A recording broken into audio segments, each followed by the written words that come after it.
बिस्मिल्लाहिर्रहमानिर्रहीम, अस्सलाम वालेकुम। इस वीडियो में हम डिस्कस करने जा रहे हैं पैसेज कॉम्प्रिहेंशन, जिसे रीडिंग कॉम्प्रिहेंशन भी कहा जाता है। ये सेकेंड ईयर स्टूडेंट्स के लिए है जो साइंस, आर्ट्स, कॉमर्स या होम इकोनॉमिक्स से पेपर दे रहे हैं। और ये सिर्फ सेकेंड ईयर वालों के लिए नहीं, बल्कि ये 9th 10th और ग्रेजुएशन लेवल के स्टूडेंट्स के लिए भी इक्वली इंपॉर्टेंट है ये वीडियो, क्योंकि इसके अंदर हम डिस्कस करेंगे कि हमने इस क्वेश्चन को किस तरह से डील करना है। Let's start the video. Passage reading comprehension या सिंपल पैसेज कॉम्प्रिहेंशन या रीडिंग कॉम्प्रिहेंशन कहें, ये हमारे सेक्शन सी जो कि लॉन्ग क्वेश्चंस होते हैं सेकेंड ईयर के इंग्लिश के पेपर में, वहां पर एक क्वेश्चन होता है। वैसे तो ये आपने कंपलसरी होता है आपके लिए, आपने लाजमी तौर पर इसको अटेम्प्ट करना होता है पेपर में, लेकिन इस साल 2022 में आपके पास चॉइस है। आप 3 सवालात में से 2 करेंगे। 3 में से एक आपके पास होता है एसे राइटिंग, दूसरा होता है पैसेज कॉम्प्रिहेंशन और तीसरा होता है डायरेक्ट एंड इनडायरेक्ट स्पीच। मेरी हाई रिकमेंडेशंस हैं कि आप पैसेज कॉम्प्रिहेंशन पे काम करें और डायरेक्ट इनडायरेक्ट स्पीच पे काम करें, क्योंकि ये आपको ज्यादा मार्क्स गेन करने में हेल्प करेगा। अच्छा, अगर आप ये चाहते हैं कि आप प्रो सेक्शन के तमाम तरह एमसीक्यूज सॉल्व कर सकें, तो आपकी स्क्रीन के टॉप राइट पे जो आई बटन है, वहां से आपको प्लेलिस्ट मिल जाएगी। तमाम तर चैप्टर्स के MCQs along with the past paper solution मौजूद है, जो आपके लिए बहुत हेल्पफुल होने वाले हैं, खासकर इस साल के पेपर के लिए। पैसेज कॉम्प्रिहेंशन असल में चेक किया जाता है आपकी स्किल को, कि आप कितना अंडरस्टैंड करते हैं गिवन पैसेज को, और उसमें ऑथर क्या कहना चाह रहा है, आपकी अंडरस्टैंडिंग कहां तक आपको लेके जाती है। जनरली पैसेज कॉम्प्रिहेंशन अनसीन होता है, खासकर सेकेंड ईयर लेवल पे, लेकिन पिछले 3 सालों से, जैसे कि अगर हम बात करें साइंस के पेपर्स की, तो पिछले 3 सालों में 2017 में, 2018 में और 2019 में आपके पास जो पैसेजेस हैं वो सीन आए हैं, यानी कि हमारे प्रो सेक्शन से आए हैं। अब अगर हम प्रो सेक्शन को देखें तो इसमें इंपॉर्टेंट चैप्टर्स जो पैसेज रीडिंग कॉम्प्रिहेंशन के लिए, पैसेज कॉम्प्रिहेंशन के लिए है, वो ये 3 है। Reflections on the reawakening east, Pakistan and the modern world, the world as I see it. ये तीनों चैप्टर्स, इसके अलावा भी पूछा जा सकता है, लेकिन ये तीनों चैप्टर्स मोस्ट इंपॉर्टेंट हैं। इसको जरूर पढ़ के जाइएगा, ताकि ये आपके 10 नंबर जो हैं वो आप अच्छी तरह से उसे स्कोर कर सकें। डील किस तरह से करें हम उन क्वेश्चंस को जो कि हमारे पास पेपर में आ रहे हैं पैसेज कॉम्प्रिहेंशन से रिलेटेड। सबसे पहली बात तो ये याद रखिएगा कि अमूमन अगर सीन पैसेजेस होता है तो उसके अंदर पहला क्वेश्चन होता है identify the text and the author और द राइटर।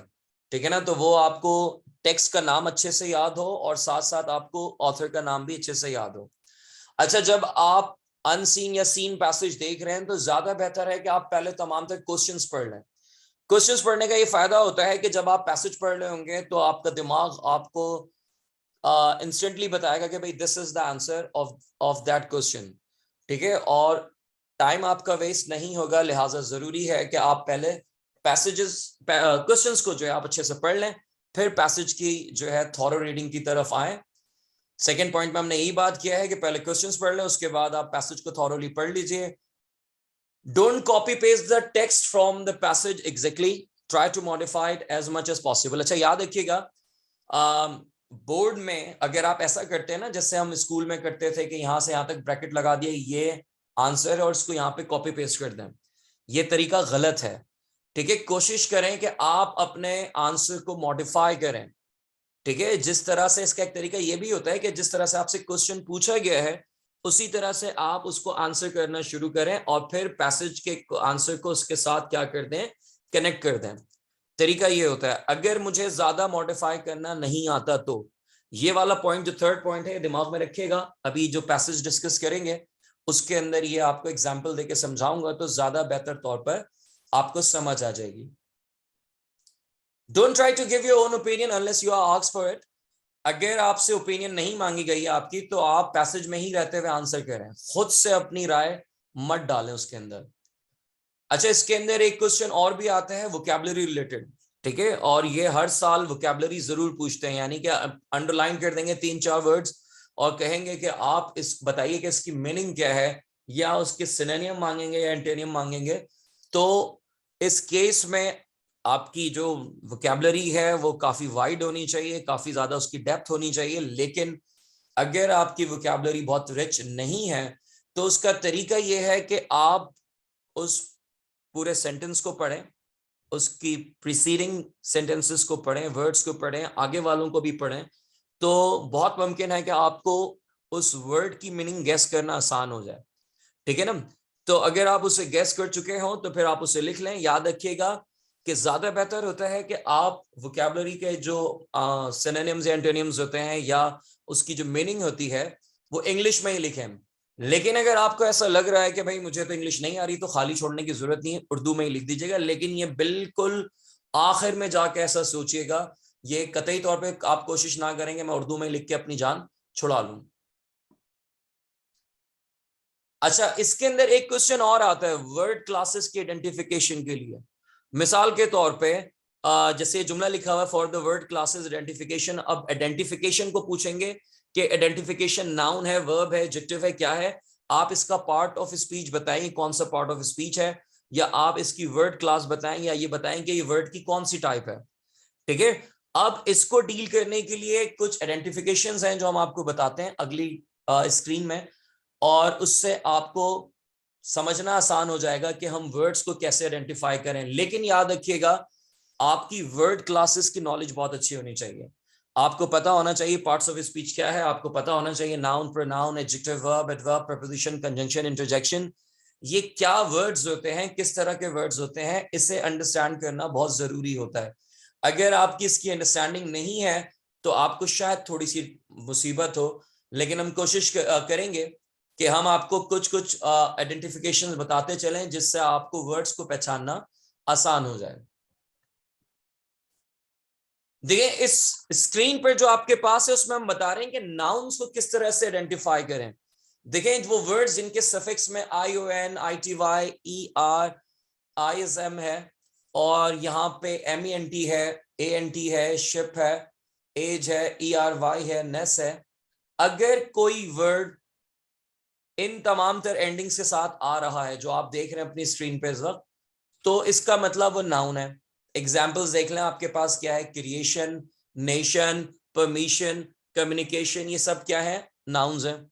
इसी तरह से क्रिएटिविटी, नेगेटिविटी, एक्टिविटी, प्रोडक्टिविटी, ये सब क्या है, नाउन है। फिर ER में जो एंड हो रहा है वर्ड, जैसे मैनेजर है, बेकर है, डांसर है, ड्राइवर है, ये सब क्या है, नाउन है। अम्यूजमेंट, शिपमेंट, एंटरटेनमेंट, एक्साइटमेंट, क्योंकि ये MENT में खत्म हो रहा है, इसके सफिक्स क्या है, MENT, तो ये सब क्या है, नाउन है। इसी तरह से फ्रेंडशिप है, गवर्नरशिप है, हार्डशिप है, लॉर्डशिप है, ये शिप वाले वर्ड्स हैं जिनमें जिनकी एंडिंग शिप पे हो रही है, तो इसका मतलब ये भी नाउन है। इसी तरीके से हमने लिखा है AG, यानी कि यूजेज है, एडवांटेज है, होमेज है, लैंग्वेज है, एटसेट्रा। ठीक है? ये सब क्या है, ये सब नाउन्स है।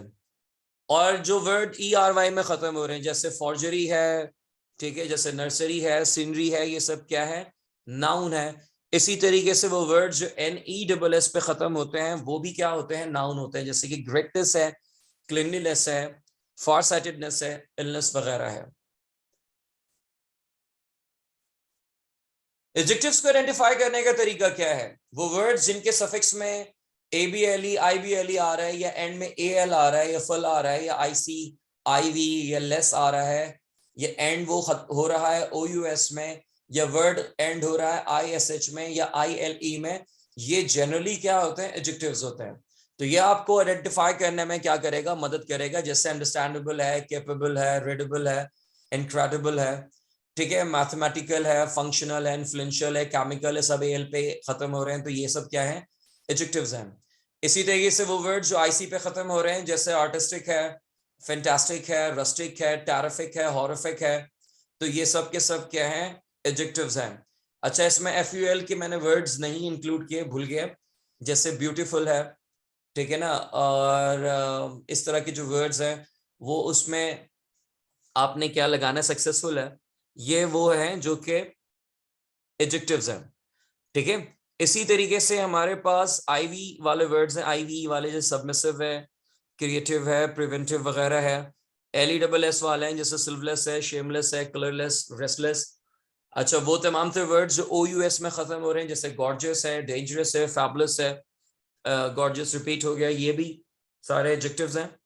फुलिश, चाइल्डिश, सेल्फिश, शिपिश, ये शिपिश का वर्ड हमने पढ़ा था फिर चैप्टर में सेकेंड ईयर के, जिसका नाम है the day the dam broke. ठीक है, उसके बाद फ्रेजाइल, फिटाइल, वोलेटाइल, ये सारे के सारे वो वर्ड्स हैं जो ILE में खत्म हो रहे हैं, और ये दे आर ऑल एडजेक्टिव्स। अच्छा, एडजेक्टिव को पहचानने का एक तरीका और भी है, कभी कभार ये सारे आप एंडिंग नहीं भी होगी तब भी एडजेक्टिव होगा। जैसे कि मैं बोलूं this is a red colour, तो यहाँ पे this is a red colour में, या दिस इज, मैं बोलता हूँ ग्रीन बुक, या मैं ये कहता हूँ दिस इज लॉन्ग क्लास, ठीक है ना, या this is a long answer. तो इन तमाम तर सेंटेंसेस में आप कैसे पहचानेंगे एडजेक्टिव क्या है, क्योंकि लॉन्ग में, या आप इसके अंदर मैंने जैसे रेड बोला था, या 5 है, या 7 है, या 8 है, नंबर्स भी क्या होते हैं, एडजेक्टिव्स होते हैं, ठीक है ना। जैसे कि आई हैव 8 कार्स, या आई हैव 8 बुक्स, एटसेट्रा। तो इसको पहचानने का तरीका यह है कि देखेंगे नाउन को क्या करेगा, एक्सप्लेन कर रहा होगा, मॉडिफाई कर रहा होगा।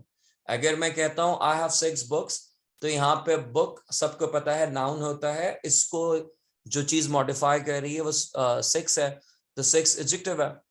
इन द सेम मैनर अगर मैं कहता हूं this is a red carpet, तो यहाँ पे कार्पेट जो है वो नाउन है, और रेड क्या कर रहा है, रेड उसको जो है एक्सप्लेन कर रहा है, मॉडिफाई कर रहा है, तो रेड क्या हो गया, एडजेक्टिव हो गया।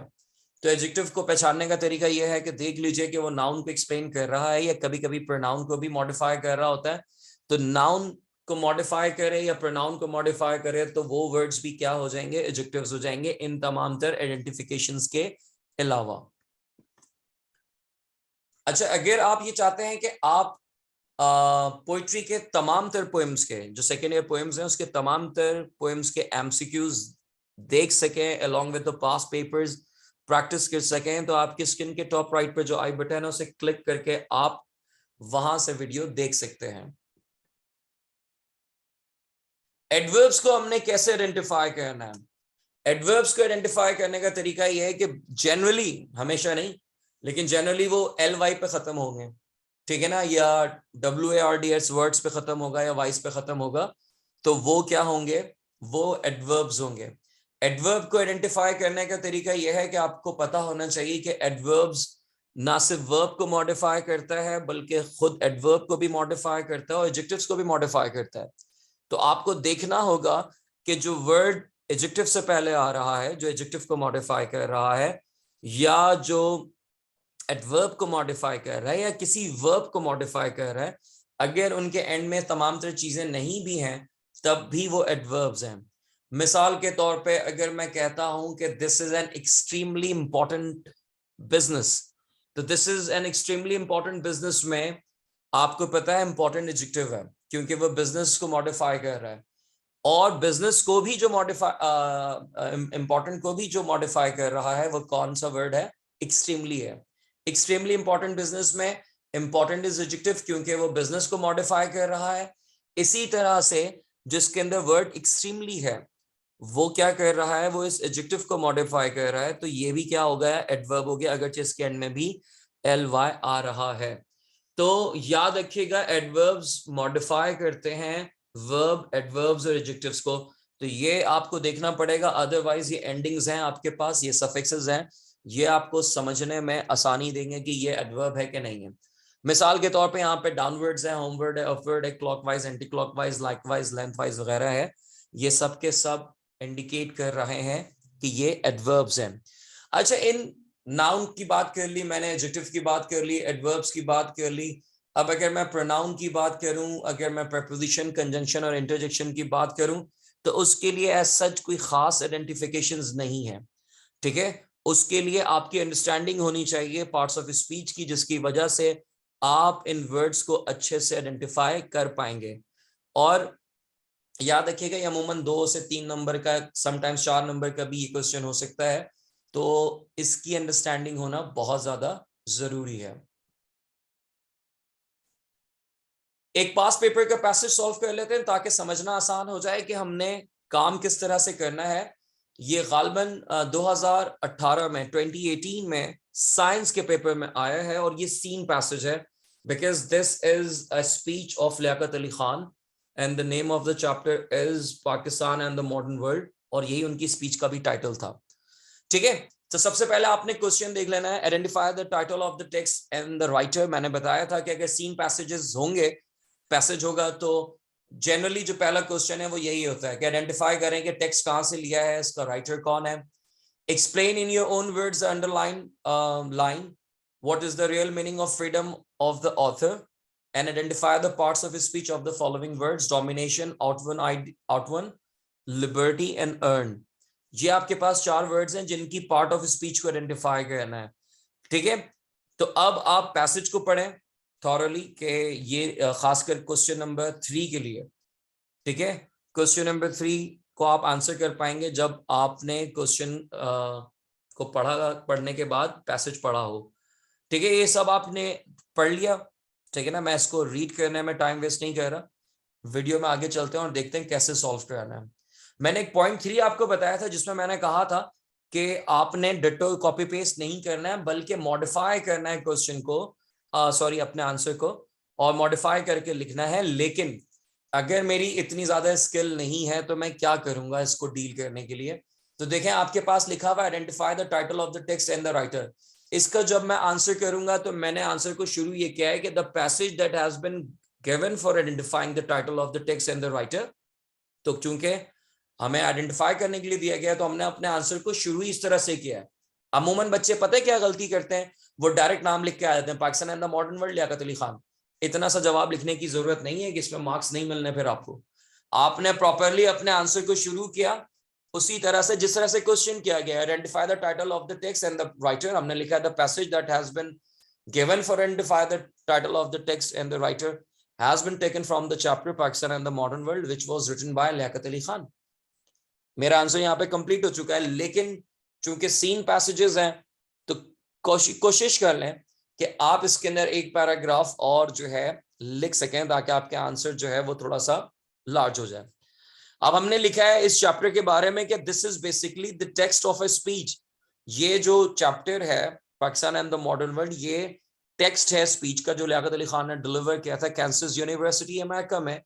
वो उनका फर्स्ट एवर विजिट था, यानी कि सबसे पहला विजिट था उनका यूएसए का जब वो प्राइम मिनिस्टर बने उसके बाद। ठीक है, उसके बाद explain in your own words underline line liberty does not descend upon a people must raise themselves to it. मैंने उसी लाइन को उठाकर यहाँ पे लिखा और फिर बताया कि जो कोटेशन है ये हमें बताती है कि फ्रीडम और liberty can not be achieve easily without any effort. बिना एफर्ट के हमें आजादी मिल जाए ऐसा मुमकिन नहीं है। ये सिर्फ उन कौमों को ग्रांट करता है अल्लाह ताला, उन लोगों को मिलती है जो कि बहुत ज़्यादा जद्दोजहद करते हैं, कुर्बानियाँ देते हैं इस आज़ादी को हासिल करने के लिए। और इसके अंदर कांस्टेंट पॉलिटिकल स्ट्रगल भी चाहिए होती है और कभी कभार इसके अंदर खून रेजी भी होती है। तो ये नेशन है जिसके बारे में जिसको ये समझा जाता है कि उसको ही असल में अपने स्टैंडर्ड को इतना बढ़ाना होता है अपनी स्ट्रगल से, अपने सेक्रीफाइसेस से, कि वो जो है फ्रीडम के लेवल और डिमांड तक पहुंच जाओ, उन्हें फ्रीडम मिल जाए। यानी कि फ्रीडम जो है, ये लिबर्टी जो है वो आपको प्लेट में रख के नहीं मिलती, आपको उसके लिए क्या करनी होती है, स्ट्रगल करनी होती है। What is the real meaning of freedom of the author. उन्होंने कहा था कि रियल मीनिंग नहीं है, यानी कि जो फ्रीडम है वो रियल मीनिंग्स में फ्रीडम नहीं है अगर लोग अपनी वांट और डिजीज और इग्नोरेंस से आजाद हों। अब हमने लिखा है कि what is the real meaning of freedom of the author, हमने लिखा है अकॉर्डिंग टू द ऑथर। या हम इसको यूं भी स्टार्ट कर सकते थे कि the real meaning of freedom of the author is, ठीक है ना, फिर उसके बाद अपने आंसर को शुरू करते हैं। बहरहाल हमने इसको दूसरी तरह से शुरू किया और हमने लिखा है according to the author freedom only foreign domination is an outworn idea. ये वही बात है जो हमने पैसेज में पढ़ी है, ठीक है। और हमने लिखा है कि वो ये कहता है ऑथर कि जो रियल फ्रीडम है कॉमन मैन के लिए वो फ्रीडम है ही नहीं जब तक उसे अपनी वांट से, अपनी जो है डिजीज से और उसे अपनी जहालत से उसे आज़ादी ना मिल जाए। और कोई भी कौम जो है फ्रीडम के फुलेस्ट एडवांटेजेस को एंजॉय नहीं कर सकती जब तक वो खुद को इन हथकड़ियों से, इन बेड़ियों से खुद को आजाद ना कर लें। आखिरी में identify the part of speech of the following words. देखें, दो तो करना बहुत आसान है, ठीक है ना, दो को अंडरस्टैंड करना बहुत आसान है। डोमिनेशन, ION आ रहा है, आपको पता है ये नाउन है। लिबर्टी, TY पे खत्म हो रहा है, ये भी क्या है, नाउन है। अब आउटवोन को देखें, outworn idea, idea is a noun, और आइडिया कैसा है, वो फरसूदा है, वो आउटडेटेड है, ये कौन बता रहा है, आउटवोन बता रहा है। तो आउटवोन चूंकि आइडिया को मॉडिफाई कर रहा है, तो ये क्या होगा, एडजेक्टिव होगा, ठीक है ना। It is a fruit that must be earn before it can be enjoyed. ये अर्न माना आपको पता है, कमाना होता है, तो इट इज अ वर्ब। तो देखते हैं कि क्या आंसर्स हैं। Domination is noun, outworn is adjective, liberty is also a noun and earned is a verb। ठीक है, तो होपफुली कि ये वीडियो आपके लिए बहुत हेल्पफुल होगी इस बात को समझने में कि हमने पैसेज कॉम्प्रिहेंशन को किस तरह से डील करना है। ठीक है, आप और पास पेपर्स उठाएं, उन्हें सॉल्व करें, और जहां प्रॉब्लम हो you can discuss it with me. इंशाल्लाह ताला नेक्स्ट वीडियो में मुलाकात होगी आपसे किसी और बहुत ही वैल्यूएबल वीडियो के साथ। कमेंट जरूर किया करें, कमेंट्स करने से वी फील इनकरेज्ड, ठीक है। और चैनल देखते रहें और वीडियोस अपने फ्रेंड्स के साथ जरूर शेयर करें। इंशाअल्लाह ताला अगली वीडियो में मुलाकात होगी, तब तक अपना ख्याल रखिएगा, मुझे दुआओं में याद रखिएगा। अस्सलामु अलैकुम, अल्लाह हाफिज।